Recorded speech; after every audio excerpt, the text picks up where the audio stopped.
A black waitress finishing a brutal gala shift, trapped by debt and harassment, unknowingly walks toward a door that will destroy her old life. She enters a private room filled with powerful men, then locks eyes with a cold Korean mafia boss who decides she cannot leave. A simple gold pendant around her neck freezes the room and reveals a secret powerful enough to start a war. Welcome to Boss Hidden Chronicles. Don't forget to like, share, and subscribe. The story begins at the exhausting tail end of a high society gala. We meet Barbara C. Cervantes as she counts her meager tips, her feet aching from a double shift, while she actively dodges the predatory gaze of her floor manager. This grounds the reader in a sympathetic reality of a woman trapped by financial debt and workplace harassment. The introduction of Choi Tae-Yun creates an immediate power imbalance attraction. Barbara stands paralyzed in her stained waitress uniform, eyes wide and posture vulnerable, while Tae-Yun is draped in a bespoke silk suit, calm and completely in control. The subtle neck tattoo peeking above his collar hints at the lethal danger beneath his polished exterior, establishing a vulnerability versus lethal interest dynamic. The heavy oak door clicked shut behind her, sealing Barbara in a room that felt like a velvet-lined tomb. The air was thick with the scent of aged cedar and expensive tobacco, a sharp contrast to the antiseptic lemon of the hallway she had just fled. 5 men sat around a table of polished obsidian, their eyes tracking her like wolves watching a stray lamb. But it was the man at the head of the table who held her paralyzed. Choi Tae-Yun didn't move, yet his presence filled every corner of the vault. I'm sorry," Barbara stammered, her voice thin and brittle. She clutched her serving tray to her chest like a shield, her heart drumming a frantic rhythm against her ribs. "I was just looking for the service stairs. I didn't mean to interrupt." One of the men reached for the holstered weight beneath his jacket, his movements fluid and lethal. Barbara's breath hitched, her eyes widening as she realized she hadn't just walked into a private meeting, she had walked into a death sentence. "Wait," Choi Tae-Yun commanded. The word wasn't loud, but it carried the weight of an iron gavel. The man froze instantly. Choi Tae-Yun rose from his chair, his bespoke silk suit shimmering under the dim amber lights. He moved toward her with a predatory grace, stopping only when he was inches away. The scent of sandalwood and something cold like rain on steel enveloped her. His gaze didn't linger on her terrified face. Instead, his dark, unreadable eyes dropped to her throat. Barbara felt a cold shiver race down her spine as he reached out. His fingers didn't touch her skin, but the heat from his hand was palpable as he hooked a finger under the thin gold chain resting against her collarbone. He pulled it taut, lifting the small, intricate gold pendant, a crest of a dragon entwined around a lotus, into the light.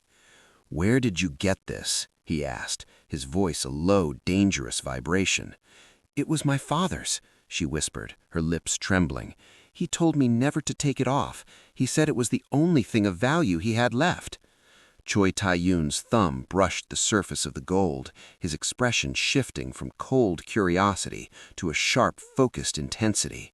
"Your father was more than a debtor, Barbara Cervantes. He was a keeper." He leaned closer, his voice dropping to a whisper meant only for her. "This isn't jewelry. This is the gilded key of the Crimson Circle. It's the decrypted ledger of every shipping route, every bribe, and every hidden asset my family has owned for 30 years. Barbara's breath caught. The simple trinket she'd worn since she was a child suddenly felt like lead around her neck.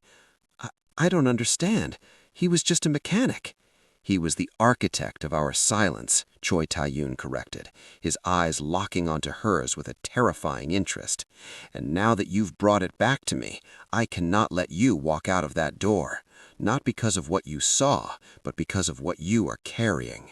He let the pendant drop back against her chest, the gold cold against her skin. From this moment on, you belong to the circle, and I am the only thing standing between you and the men who will kill to take that key from your neck." The transition from the cold, sterile vault to the primary residence of the Choi estate felt like crossing into a different dimension. Barbara followed Choi Tae-Yun in a daze, her hand reflexively clutching the gilded key beneath her uniform. They ascended in a private elevator that moved with silent, predatory speed, depositing them directly into a penthouse that overlooked the city like a glass-walled fortress. "This will be your room," Choi Tae-Yun said, gesturing toward a heavy mahogany door. He didn't ask, he simply occupied the space around him with an absolute, quiet authority. "My staff has been instructed. You are not a prisoner, but you are a target. Do not attempt to leave the floor." When the door opened, Barbara's breath hitched. The room was a sea of cream silks and soft amber lighting, smelling faintly of jasmine and expensive wax. It was a world away from the cramped studio apartment where she spent her nights calculating interest rates on her father's deaths. On the sprawling king-sized bed lay a single garment bag, its black fabric embossed with a silver crest she now recognized with a shiver of fear. "You cannot remain in those rags," Choi Tae-Yun remarked, his gaze sweeping over her stained waitress vest and scuffed shoes. His eyes lingered for a moment on the curve of her neck before he turned toward the floor-to-ceiling windows. "We dine in an hour. Dress." With trembling fingers, Barbara unzipped the bag.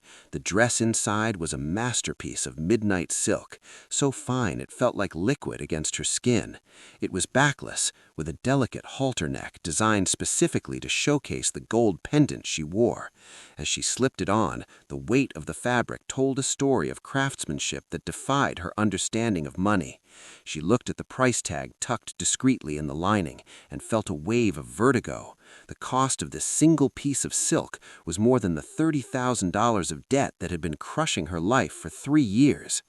When she stepped back into the main lounge, the heels she'd found in the closet clicking softly on the marble, Choi Tae-Yun was waiting. He was pouring 2 glasses of dark liquid, his movements precise. He looked up, and for the first time the unreadable mask of the cold boss wavered. His eyes darkened with a raw, focused interest that made Barbara feel more exposed than the backless dress ever could. He walked toward her, the distance between them vanishing until she could feel the heat radiating from his chest. He reached out, his thumb grazing the silk at her shoulder, just inches from the key at her throat. "The debt is gone, Barbara," he whispered, his voice a low, possessive rumble. "I bought it this morning. You no longer owe the banks or the collectors." He leaned down, his breath warm against her ear. "Now you only owe me." The dinner that followed was an exercise in high-tension silence. Barbara sat across from Tae-Yun, the weight of the silk dress and the gold pendant competing for her attention, while the cold boss watched her with an intensity that made the fine wine taste like ash. He didn't speak of the Mafia or the ledger. He spoke of her father's brilliance as an engineer, his voice a low velvet hum that almost made her forget the armed men standing just outside the double doors. That fragile piece shattered with a sound like a thunderclap. A dull roar vibrated through the floorboards, followed by the distant, unmistakable chatter of automatic gunfire. The massive crystal chandelier above the dining table swayed, casting fractured light across Tae-Yun's face. He didn't flinch. Instead, his eyes narrowed, shifting instantly from the warmth of the dinner to the icy calculations of a general. "Stay down," he commanded, his voice slicing through the sudden chaos. Before Barbara could move, the floor-to-ceiling windows at the far end of the lounge exploded inward. Shards of reinforced glass rained down like diamond dust. From the smoky darkness of the balcony, 3 men in tactical gear swung inside, their muzzles flashing as they suppressed the guards at the door. Tae-Yun was a blur of motion. He flipped the heavy mahogany table with a strength that seemed impossible, creating a temporary barricade for Barbara. "The Iron Dragons," he hissed, the name of the rival syndicate dripping with venom. "They aren't here for the territory. They're here for what's around your neck." One of the intruders leveled a weapon at the table, but Tae-Yun was faster. He drew a sleek silver handgun from a holster concealed by his blazer, firing 3 precise shots that found their marks before the attacker could squeeze the trigger. The violence was surgical, terrifying, and over in seconds, but the shouting in the hallway suggested dozens more were coming. Tae-Yun grabbed Barbara's hand, his grip like a vice.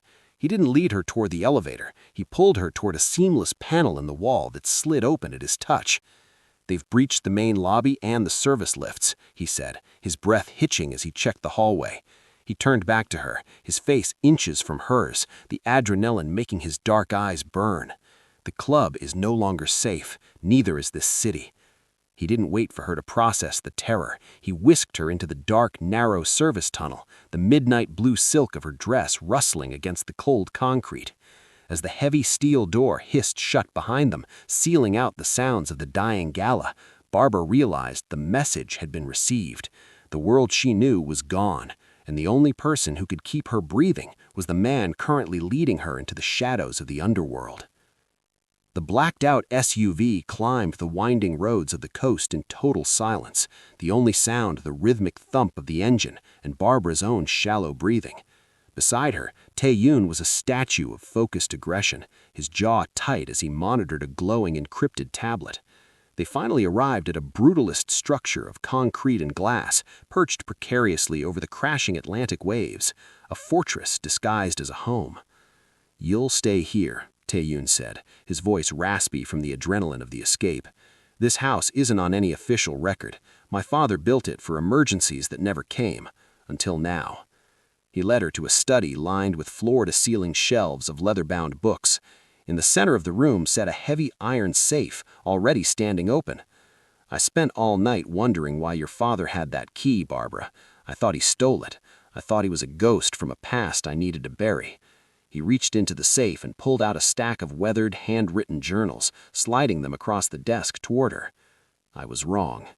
With trembling fingers, Barbara opened the top journal. The handwriting was unmistakable, the precise slanted script of her father, the man she thought was just a humble grease monkey in a South Philly garage. But as she turned the pages, the sketches of engine parts gave way to something else. Blueprints of the Choi family's original estate, complex ciphers, and intimate casual photographs tucked between the leaves. In one photo, 2 young men stood shoulder to shoulder on a boat laughing. One was a younger, fiercer version of Tae-Yun's father. The other was her dad. "They weren't just business associates," Barbara whispered, a tear blurring the ink of a journal entry dated 20 years ago. "They were brothers." She read aloud a passage that made her heart stop. "If anything happens to the chairman, I am the only one who holds the map to his legacy. I will hide the ledger in the dragon lotus pendant.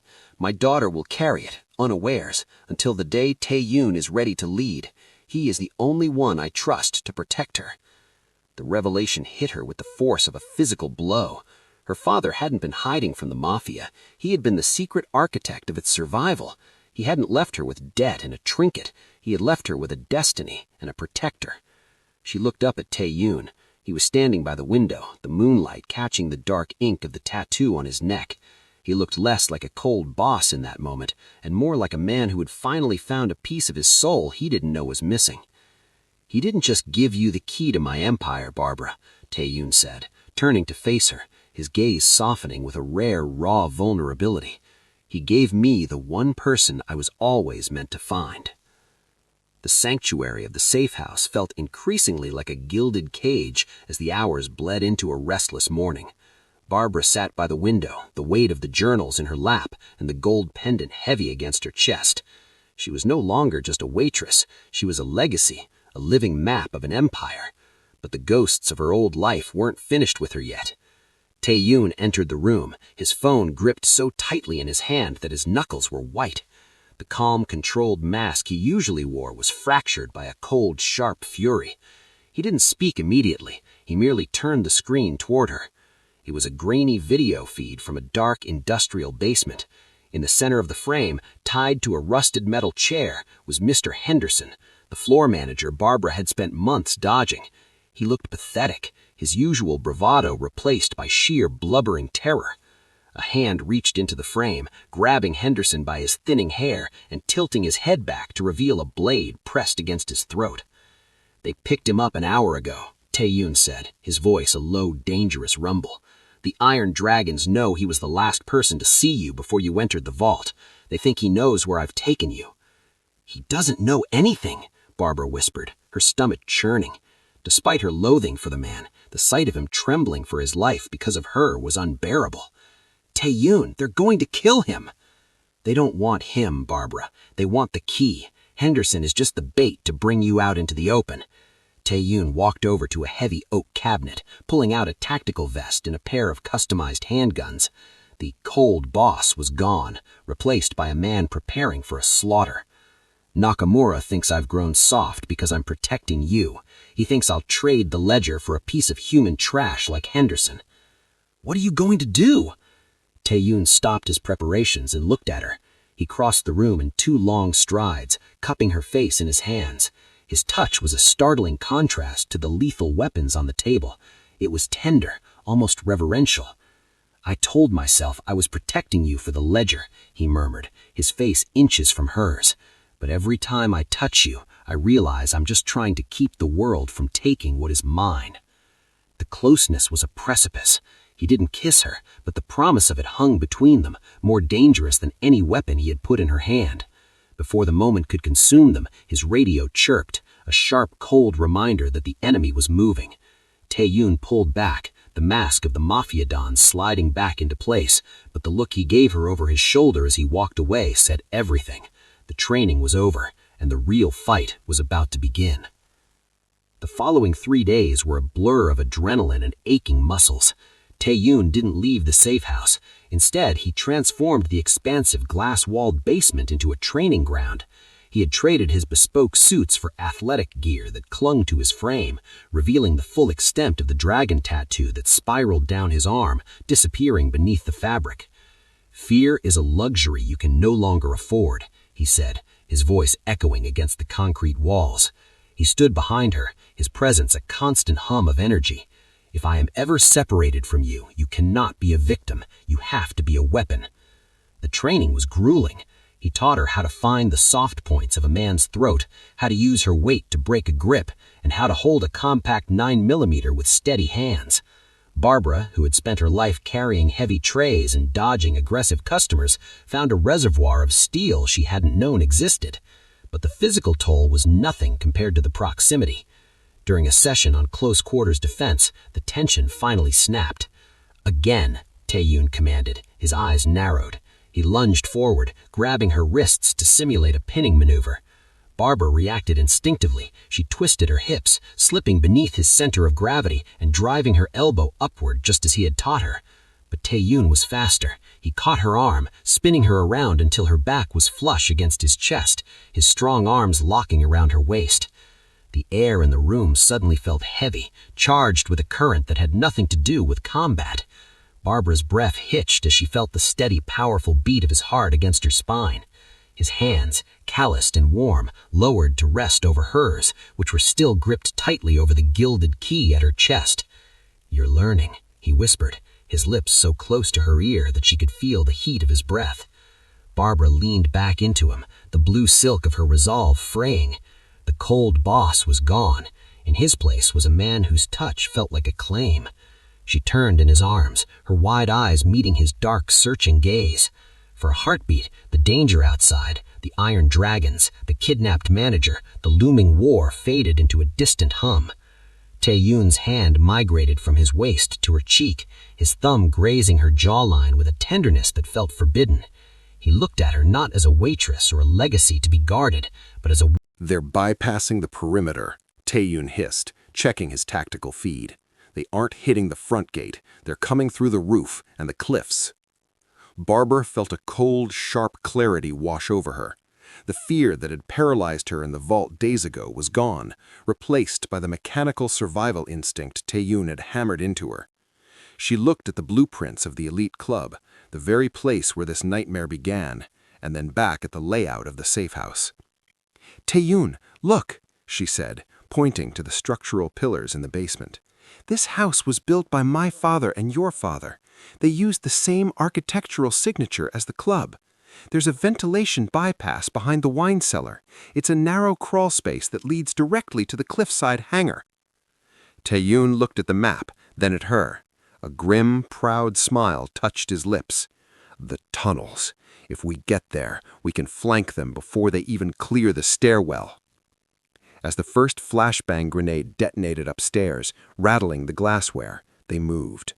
Barbara led the way, her smaller frame allowing her to navigate the cramped, lightless bypass with a speed that surprised even Tae-Yun. She remembered the layout not from a map, but from years of navigating the service bowels of the city's most exclusive buildings. She knew where the shadows were deepest and where the floorboards groaned. They emerged in the darkened hangar just as a squad of Iron Dragon mercenaries began their ascent toward the main house.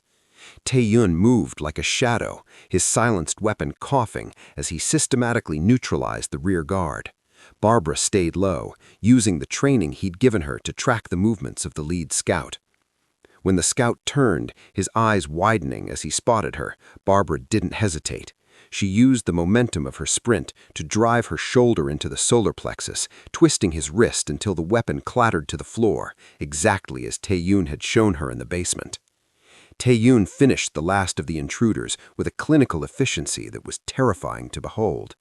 In the sudden, ringing silence of the hangar, he stepped toward her, his chest heaving, his face splattered with a fine mist of red.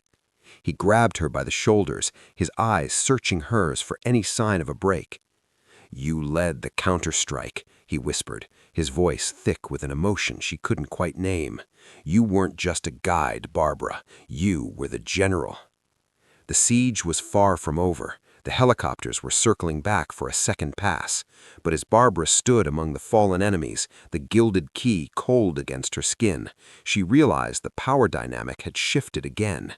She wasn't just his ward anymore. She was his partner in the bloodiest game in the city. The safe house smelled of gunpowder and salt as the adrenaline of the siege began to ebb, replaced by a cold, clinical urgency. In the flickering light of the basement's high-tech terminal, Barbara stood beside Tae-Yun, her hands still shaking as she reached for the gilded key at her throat. "The Iron Dragons didn't find us by accident, Tae-Yun," she whispered, the realization chilling her more than the midnight air. "They knew exactly which path to take through the cliffs." Tae-Yun's face was a mask of jagged stone. He took the pendant from her, his fingers brushing her skin with a fleeting, desperate heat before he slotted the gold crest into a custom interface on the desk. The computer hummed to life, a cascade of emerald code washing over them both. This was her father's final masterpiece, a digital ghost that required the physical key to breathe. As the encryption layers peeled away, the shocking data finally materialized. It wasn't just a list of shipping routes or bank accounts. It was a log of every encrypted communication sent from within the Choi inner circle over the last 6 months. Tae-Yun's breath hitched, a sound of pure, agonizing betrayal. The logs revealed a series of back-channel coordinates sent to the Iron Dragons, the very coordinates used for the attack tonight. The digital signature wasn't from a low-level mole or a rival spy. "Ji-hun," Tae-Yun breathed, the name barely a ghost of a sound. Barbara looked at the screen, then at the man she had come to trust. Ji-hun was Tae-Yun's second-in-command, his childhood friend, the man who had stood at his right hand in the vault when Barbara first walked in. He was the one who had coordinated the security for the safe house. He hadn't just opened the door for the enemy, he had drawn them a map. The ledger continued to scroll, revealing an even deeper sting. Ji-hun had been the one to orchestrate the debts that had crushed Barbara's father. It had all been a long game to force the key out of hiding, to make Barbara desperate enough to lead them straight to the gold. "He didn't just betray the family," Tae-Yun said, his voice dropping to a register of terrifying, quiet lethality. "He turned your father's life as a pawn to get to me." He turned to Barbara, his eyes burning with a dark, protective fire. The power imbalance that had defined their first meeting was gone. Now they were two people bound by a shared ghost and a singular enemy. Tae-Yun reached out, his hand gripping the back of her neck, pulling her forehead against his. His thumb grazed the dragon tattoo that seemed to pulse with his rage. "He thinks he's won because he knows where we are," he hissed, "but he doesn't know that you've decoded the truth. Tonight, the waitress and the boss are going to show him what happens when you threaten the legacy of the Gilded Key." 9 months had passed since the blood-stained night at the safe house, but the air in the private vault of the elite club still carried the same weight of destiny. This time, however, the heavy oak doors didn't click shut behind a trembling waitress. They swung open for a woman who moved with the effortless grace of a queen. Barbara wore a gown of charcoal silk that shimmered like liquid moonlight, the gilded key resting against her skin, no longer a hidden burden, but a badge of office. The predatory floor manager was a ghost of the past, and the traitorous Ji-hun had been systematically erased from the city's history. Tae-Yun stood at the floor-to-ceiling window, the Miami skyline glittering like a carpet of diamonds beneath him. When he turned, the cold boss expression that once terrified her was replaced by a profound, unwavering devotion. He walked toward her, the dragon tattoo on his neck visible above the collar of his tailored suit, a reminder of the dangerous world they had conquered together. "The transition is complete," he said, his voice a low, possessive rumble that still made her heart skip. "The ports are secure, the legitimate holdings are finalized, and the board is waiting." He led her to the obsidian table where they had first met. In the center, at the head of the table, sat a second chair that hadn't been there before. It was an identical twin to his own, carved from the same dark wood, commanding that same absolute authority. "I told you once that you belonged to the circle," he murmured, stopping just behind the empty chair. He reached out, his hand grazing her shoulder before his fingers found the gold pendant at her throat. "But I was wrong. The circle belongs to you. My father and yours built this empire to be a fortress for their children. I cannot rule it alone, and I wouldn't want to."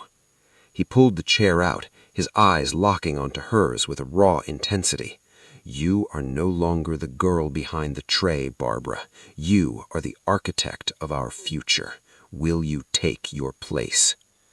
Barbara looked at the chair, then at the man who had become her heart, her home, and her most lethal protector. She thought of the exhausted waitress who had walked through the wrong door 9 months ago, and she smiled at the beautiful irony of it all. Destiny hadn't just found her, it had forged her. "Yes," she whispered, her voice steady and filled with power. As she sat down at the head of the table, Tae-Yun leaned down and pressed a lingering kiss to the crown of her head before taking his own seat beside her. As the doors opened to admit the city's most powerful leaders, Barbara realized she had spent years searching for her place in the world, never realizing it was waiting for her behind the most dangerous door in the city, with the right man at the perfect moment to change everything forever.